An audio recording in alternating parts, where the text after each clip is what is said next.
Valideynlərin daim o övladın tərbiyəsində artıq özləri üçün bir proqram hazırlaması vacib olur.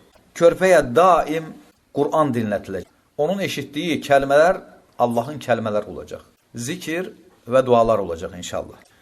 Və daim başının üstündə gözəl dualardan, Qur'an ayələrindən onu yatızdırarkən oxumalıdır. Məsəl üçün bizdə deyir ki, ana övladının başı üstündə la ilahe çalırdı. Və heç kəs də bilmir ki, bu la ilahe nədir deyə. O qədər dəyişdirib. La ilahe sözünün əsl mənası, la ilahe sözünün əsl mənası la ilahe illallah deməkdir. Yəni o qədər dilimizdə dəyişilib ki, la ilahe illallah, la ilahe illallah, la ilahe belə çevrilib, la ilahəyə çevrilib. Hamı da la ilahe, la ilahe, la ilahe deyə. Amma müminət nənələrimiz, mümin kişilər, yəni uşağı yatızdırarkən onlar la ilahe illallah deyə yatızdırardılar. Allahın ayələrini oxuyardılar onların üzərində.